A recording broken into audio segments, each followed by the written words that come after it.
As I mentioned, we are following developing news out of Ferguson, Missouri, where a state of emergency is still in effect, and authorities are not ruling out the possibility of a curfew tonight. More than 24 people were arrested overnight after protesters clashed with officers for a second straight night, some even throwing bottles and rocks. A huge police presence was spread throughout the city.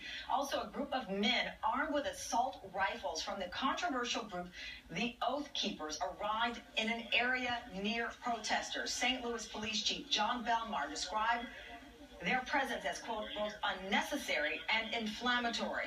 Despite the unease, St. Louis police say there were no shots fired last night, no property damage, and no reports of injuries. MSNBC's Amanda Sakuma joins us now from Ferguson. So, Amanda, what do we know about the possibility of a curfew tonight and the reaction to that?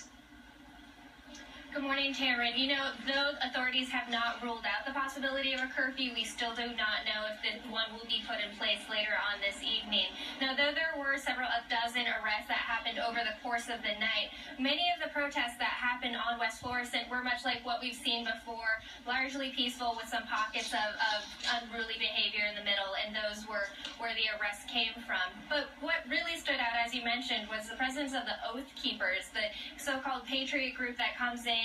Many are former law enforcement officials or former military veterans as well. And they came with full assault rifles, camo gear, and were near the area of the protesters.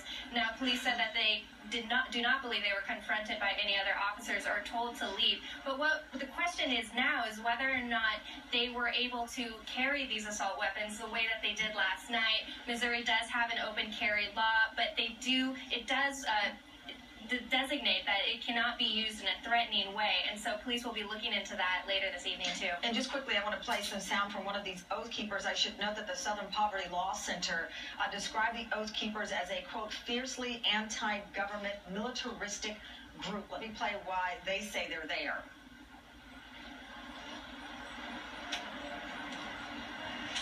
Everybody is entitled to their opinion, but they're not entitled to make up their own facts and then to agitate and try to bring about confusion and harm to property. Today we're just protecting people. They say they're just protecting people. The police chief says that it's inflammatory.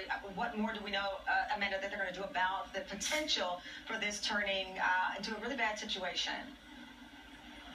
You know, it's still not a lot to be known quite yet. I mean, there is the potential that people could come out, but it's still too early. It's still early morning yet here in Ferguson, and things are very quiet and calm as of yet. Quiet and calm now. Thank you very much, Amanda.